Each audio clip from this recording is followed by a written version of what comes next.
Halo rekan-rekan sekalian, perkenalkan saya Fendi Ardianto, salah satu instruktur PKW Teknik Sepeda Motor Injeksi di LKP Erlangga Blitar. Pada kesempatan kali ini saya telah menyiapkan video bahan ajar mengenai perawatan sistem injeksi sepeda motor. Dalam video ini kita akan membahas tujuan dari perawatan sistem injeksi, konsep dasar dan pengetahuan yang diperlukan, peralatan serta bahan yang digunakan, dan langkah-langkah praktis dalam perawatan sistem injeksi sepeda motor. Semoga bahan ajar ini bermanfaat dan dapat menambah pengetahuan serta keterampilan kita dalam merawat sepeda motor dengan sistem injeksi. Terima kasih atas perhatian dan partisipasinya.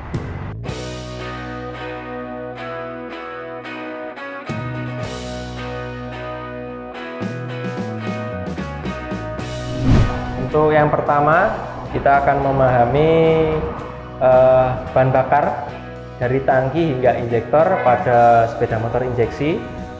Untuk tujuannya, kita memahami bagaimana cara kerja dari bahan bakar sistem injeksi tersebut. Untuk bahannya, kita ada buku manual book. Terus untuk yang kedua ada diagram untuk jalur sistem bahan bakar, dan yang ketiga atau yang terakhir itu ada alat untuk membuka tangki maupun injektornya. Untuk prosedurnya nanti kita akan mengetahui atau jalurnya. Untuk bahan bakarnya sendiri itu mula-mula dari tangki akan dihisap, selanjutnya akan dipompa, dan sebelum dihisap maupun dipompa nanti akan disaring dulu pada saringan bahan bakar. Untuk selanjutnya adalah pemeriksaan dan pembersihan saluran bahan bakar pada sistem injeksi pada sepeda motor. Untuk tujuannya yaitu mencegah terjadinya penyumbatan agar tidak mengurangi performa dari sepeda motor tersebut. Dan untuk bahannya ada kunci pas, selanjutnya ada obeng, dan selanjutnya ada kunci T yang diperlukan, dan selanjutnya lagi ada karburator cleaner atau injektor cleaner, dan yang terakhir kompresor bila diperlukan. Untuk selanjutnya memeriksa tekanan pompa bahan bakar, bertujuan memastikan sesuai dengan spesifikasi pabrikan pada tekanan pompa bahan bakar. Untuk alatnya, alat untuk pengukur tekanan bahan bakar atau full pressure gauge. Selanjutnya adalah manual book. Untuk langkahnya, pertama, setelah cover jok atau jok dibuka, terlihat mesin dalamnya.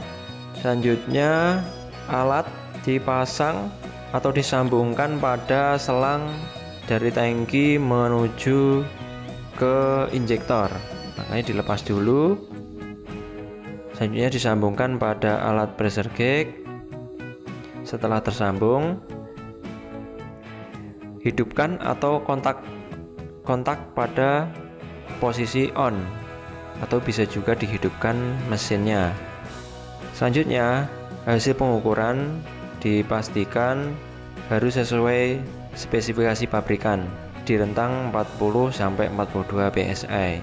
Jika tekanan tidak sesuai, lakukan pemeriksaan lebih lanjut atau pada pompa bahan bakar.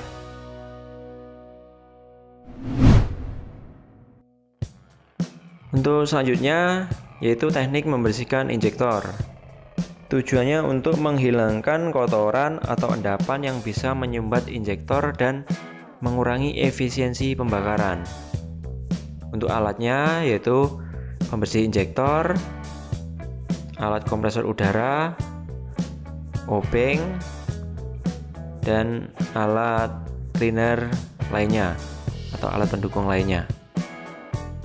Untuk langkahnya, lepas injektor dari sistem bahan bakar, sambungkan injektor ke alat pembersih injektor.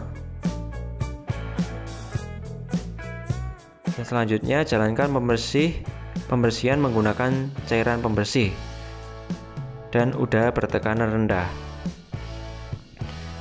Setelah dirasa hasil pembersihannya sudah maksimal dan hasil semprotan injektor di tiap lubang itu untuk hasilnya sama rata untuk semprotannya, selanjutnya injektor bisa dipasang kembali.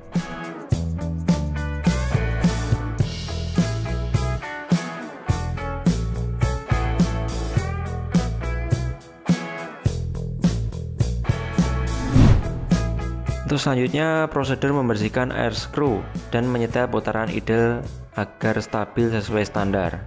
Untuk tujuannya yaitu memastikan putaran idle stabil dan sesuai standar sehingga mesin dapat beroperasi pada kondisi idle dengan efisien. Untuk alatnya yaitu ada obeng, tachometer yaitu untuk mengukur putaran idle. Untuk langkah yang pertama, lepas air screw dan bersihkan menggunakan cairan pembersih karburator.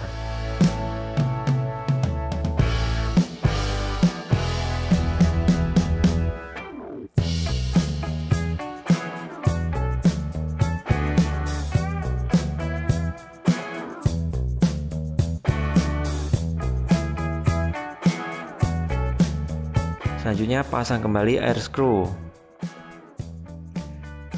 Setelah bersih dan dipasang kembali air screw, hidupkan mesin dan gunakan tachometer untuk menyetel putaran idle sesuai dengan spesifikasi pabrikan. Untuk motor matic di rentan 1500 sampai 1700 rpm.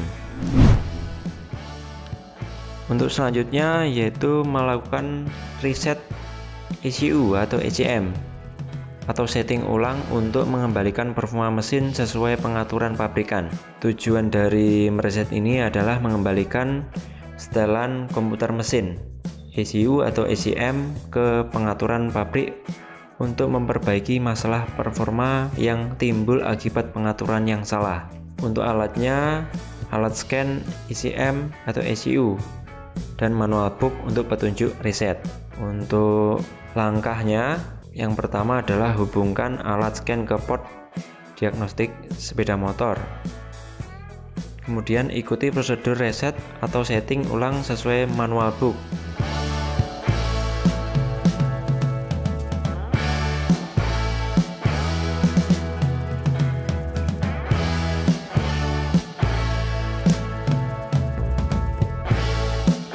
Yang ketiga, restart mesin dan periksa apakah performa mesin kembali normal.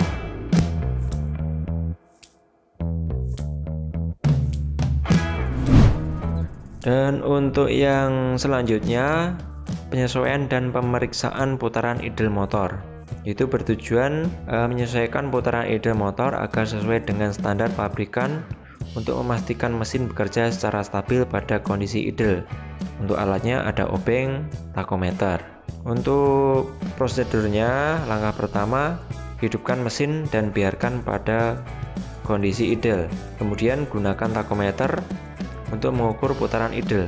Yang terakhir, jika putaran ideal tidak sesuai standar, gunakan obeng untuk menyetel air screw hingga mencapai putaran yang tepat sesuai manual pabrikan. Untuk motor matic, kisaran 1500 sampai 1700 rpm.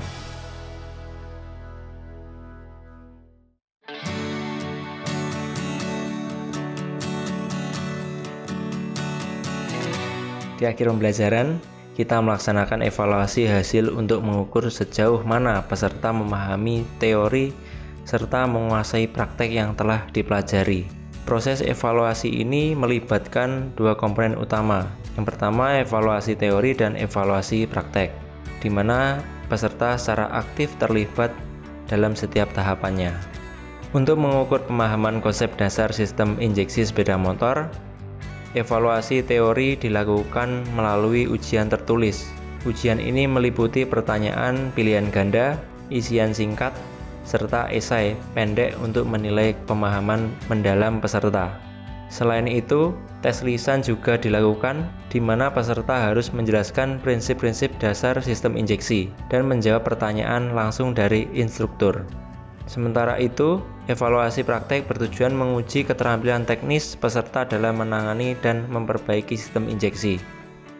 Dalam sesi ini, peserta akan didemonstrasikan langsung di bengkel atau laboratorium, di mana peserta dinilai berdasarkan ketepatan mengikuti prosedur.